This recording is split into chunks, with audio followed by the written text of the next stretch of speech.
እነዚህ አራት ነገሮችን አድርግ፣ ሴት በፍቅር ታብዳለች። እድሜ ልኳን አትረሳህም። በተለይ አራተኛውን በትክክል ማድረግ አለብህ። ለዚህ ቻናል አዲስ የሆናችሁ ሰዓቱ አሁን ነውና ሰብስክራይብ አድርጉ። ቪዲዮንም ላይክ በማድረግ ጀምሩ። አንደኛ፣ ሌሎች ሴቶችን ጠጋ ማለት።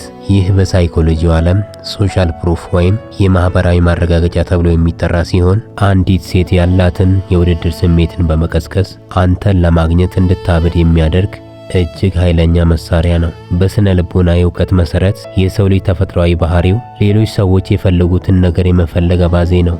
ለምሳሌ አንተ ስለ ራስህ ጎበዝ ነኝ ብትላት ላታምነ ትችላለች። ነገር ግን ሌሎች ሴቶች ሲያደንቁ ወይም ሲፈልጉ ካየች ያለምንም ማብራሪያ አንተን የማግኘት ጉጉቷ ይጨምራል። ሴት ጓደኞች መኖራቸው አንተ ሴቶችን የምትረዳና ሴቶች አጠገብ መሆን የሚወዱ ሰው መሆንን ያረጋግጣል። ስለ ሴት ጓደኞች አክብሮት ባለው መንገድ አውራ።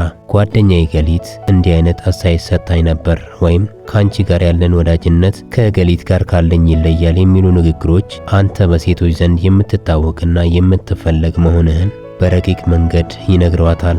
ቅናት ሳይሆን ተፈላጊነትን ማሳየት ይህ በጣም ረቂቅ የሆነ መንገድ ነው። ከሌላ ሴት ጋር ሆነ በማሳየት ላስቀና ትችላለህ ብለህ ልታሰብ ትችላለህ። ይህ ግን ሊያናድዳት ይችላል። ይልቁንም ሌሎች ሴቶች አንተን ለማግኘት ጥረት እያደረጉ እንደሆነ ግን አንተ ምርጥ ስለሆንክ ይልቁንም ሌሎች ሴቶች አንተን ለማግኘት ጥረት እያደረጉ እንደሆነ በተለየ መንገድ አሳያት። ለምሳሌ ትላንት አንዲት ልጅ ስልኬን ጠይቃኝ ነበር፣ ግን እኔ አሁን ትኩረቴ ሌላ ቦታ ስለሆነ አልሰጠዋትም በላት። ይህ ምን ያሳያል? አንተ ተፈላጊ ነህ፣ ግን ደግሞ ታማኝ ነህ የሚል ድርብ መልእክት ያስተላልፋል። ደግሞም በሶሻል ሚዲያ በፎቶዎች ላይ ወይም በኮሜንት ስር ሌሎች ሴቶች አድናቆት ሲሰጡ ማየቷ ትልቅ ተጽዕኖ አለው።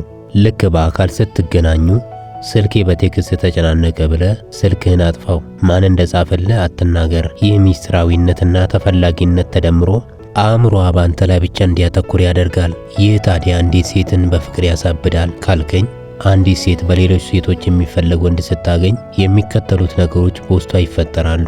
የመጀመሪያው የውድድር ስሜት። ይህንን ወንድ ሌላ ሴት ሳትቀማኝ እኔ የራሴ ማድረግ አለብኝ የሚል ስጋት ይገባባታል። ቀጥሎ ዋጋ መጨመር። አንተን ማሸነፍ ለሷ ትልቅ ድል እንደሆነ ይገባታል። ከሁሉ ቀምቼ የወሰድኩት እኔ ነኝ የሚል ኩራት ይሰማታል። እንደገና ደግሞ ፈጣን ውሳኔ።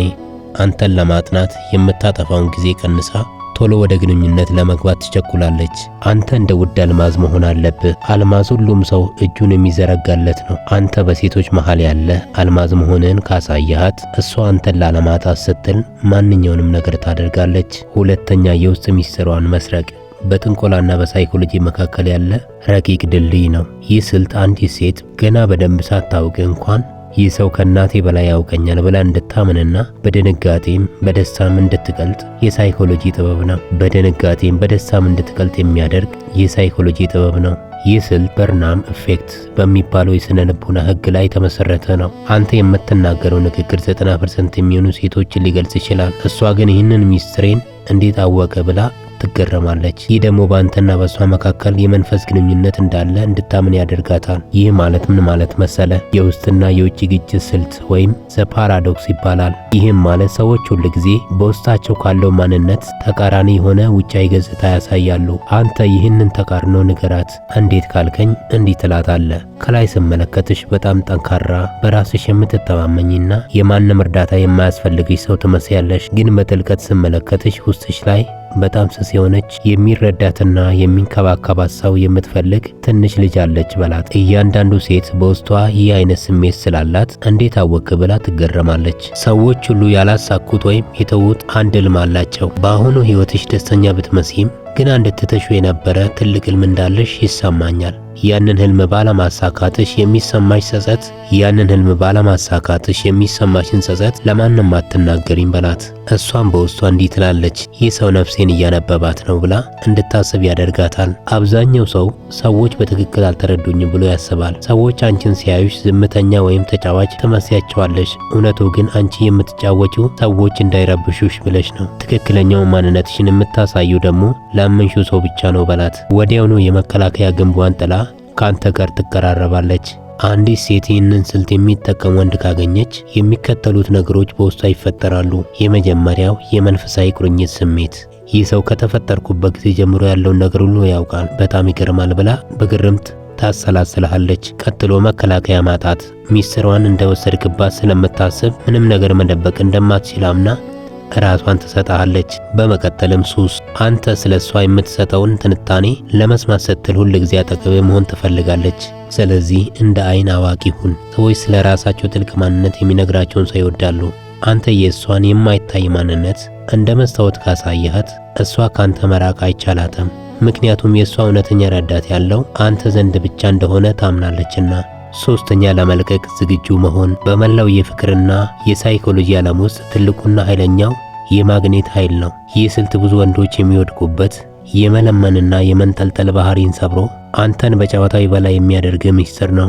ይህ ጽንሰ ሐሳብ የሚነግረን አንድን ነገር ለማግኘት ያለህን ፍላጎት በቀነስክ ቁጥር ያ ነገር ወደ አንተ የመሳብ ዕድሉ ይጨምራል የሚለውን ሕግ ነው። ይህም በሳይኮሎጂ እይታ ሰዎች ሁል ጊዜ የሚሸሸውን ነገር የማሳደድ እና በቀላሉ እጃቸው የገባውን ነገር ደግሞ የመናቅ ተፈጥሮ አላቸው። አንተ ለሷ ያለ ፍቅር እውነት ቢሆንም ግንኙነቱ ባይሳካ እንኳን ሕይወትህ እንደማይቆምና በሰከንድ ውስጥ ጥላት ለመሄድ እንደማታመነታ በተግባርህ አሳያት። እሷም አንተን ላለማጣት ትጋደላለች። ይህ ማለት ባዶነትን አለመፍራት ማለት ነው። ብዙ ወንዶች ሴት ልጅ ልትለያቸው ስትል ይደነግጣሉ፣ ይለምናሉ ወይም ይቆጣሉ። አንተ ግን ይህንን አታድርግ። በሆነ ነገር ተጣልታችሁ እወጣለሁ ካለች ደህና አደሪ፣ ምርጫሽን አከብራለሁ በላት እንጂ አትለምናት። ይህ የአእምሮ ጥንካሬ ይባላል። አንተ ያለ እርሷም ደስተኛ መሆን እንደምትችል ስታይ ክብሯንና ጉራዋን ትታ ወደ አንተ ትመለሳለች። ለመልቀቅ ዝግጁ የሆነ ሰው በዓለም ላይ ትልቁ ኃይል አለው። ሴት ልጅ በአንተ ፍቅር የምታብደው አንተ በእሷ ላይ ጥገኛ ስላልሆንክ ነው። አንተ የራስ ዓለም ላይ ፀሐይ ሁን፣ እሷ ደግሞ እንደ ጨረቃ አንተን እየዞረች ብርሃን እንድታገኝ አድርጋት። አራተኛውና ዋናው ነገር የኃይል ሚዛን ሽግግር ዘ ፓወር ሺፍት ተብሎ ይጠራል። አንድ ወንድ ሲለምን ከነበረበት ዝቅተኛ የጥገኝነት መንፈስ ወጥቶ በድንገት ራሱን የቻለና ተፈላጊ ወደ ሆነ ማንነት ሲቀየር የሚፈጠረውን አስገራሚ ክስተት አብረን እንመልከት። ይህ ማለት ምን ማለት መሰለ? ከመንበርከክ ወደ መንገስ። ይህ ሁኔታ በአንድ ወቅት አልፈልግም ስትል የነበረች ሴት አንተ ላይ የሚፈጠረው ድንጋጤ ቀላል አይደለም። ድርጊቱ ወንዱን ከአሳዳጅነት ወደ ታዳኝነቱ የሚመልስበት ዋና ምክንያቶቹ እነዚህ ናቸው። ሴት ልጅ ስትለምናት እምቢ የምትል የግድ ስላልወደደች ብቻ ላይሆን ይችላል። ይልቁኑ ያንተ መለማመጥ ለሷ የነፃ የውበት ማረጋገጫ ስለሚሰጣት ነው። ይህ ወንድ እንዲህ የሚንከራተትልኝ እኔ እጅግ ልዩ ስለሆንኩ ነው ብላ በውስጧ ትመካለች። አንተ በድንገት ዞር ስትል ግን ያንን በነፃ የምታገኘውን የኩራት ምንጭ ትነፍጋታለህ። በዚህ ጊዜ የሚሰማት ባዶነት ከአንተ ጋር እንድትጋጭ ወይም በድንገት እንድትፈልግ ያደርጋታል። የሰው ልጅ እጁ ላይ ያለን ነገር ዋጋ አይሰጠውም። ሊያጣው ሲቃረብ ግን እጅግ ይሳሳለታል። አንተ ሁል ጊዜ አገኛለሁ ብላ ስታስብ ዋጋ ዝቅተኛ ነበር። አሁን ግን ለሌላ ሴት መሆንን ስታውቅ ያንተ መገኘት ውድና ብርቅዬ ሆነዋል። ቆይ ለምን እንዲህ ቶሎ ተወኝ የሚለው ቁጭት በአእምሯ ውስጥ አንተን የማሰብ አባዜን ይፈጥራል። አንተን አልፈልገውም ስትል የነበረች ሴት ሌላ ሴት ወዲያውኑ ስትቀበል ስታይ በራሷ ምርጫ ላይ ጥርጣሬ ይገባታል። እኔ ያልፈለግኩትን አልማዝ ሌላዋ አገኘችው፣ ምናልባት እኔ ያላየሁትና እሷ ያየችው ትልቅ ዋጋ ይኖረው ይሆን ብላ ትጨነቃለች። ሌላኛዋ ሴት ካንተ ጋር መሆኗ ላንተ የጥራት ማረጋገጫ ይሆንልሃል። ይህ ሁኔታ እሷን ካንተ በላይ በውድድር መንፈስ እንድትከተል ያደርጋታል። ሲለምን የነበረ ወንድ በሴቷ አይን ደካማና አማራጭ የሌለው ተደርጎ ይቆጠራል። በድንገት ቆርጦ መሄድ ግን ለራሱ ክብር ያለውና ጠንካራ ወንድ መሆኑን ያሳያል። ሴቶች በደመ ነፍሳቸው የሚሳቡት ለራሱ ክብር ላለውና በቀላሉ ለማይገዛ ወንድ ነው። ያ የድሮ ለማኝ ሞቶ አዲሱ ቆራጥ ወንድ ሲወለድ በአይኗ ውስጥ ማራኪ ሆነ ትታያለህ። ወንዱ በዚህ ጊዜ ትልቅ የበላይነት ይኖረዋል። ሴቷ ተመልሳ ብትመጣ እንኳን የምትመጣው ለፍቅር ብቻ ሳይሆን የተሸነፈውን ኢጎዋን ለመጠገንና ያጣችውን አድናቆት ለመመለስ ሊሆን ይችላል። ዝምታና ዞር ብሎ መሄድ ከሺህ የልመና ቃላት በላይ ድምፅ አላቸው። እስካሁን ስለተከታተላችሁኝ አመሰግናለሁ። በድጋሚ ለዚህ ቻናል አዲስ የሆናችሁ ሰዓቱ አሁን ነውና ሰብስክራይብ አድርጉ፣ ቪዲዮንም ላይክ አድርጉ።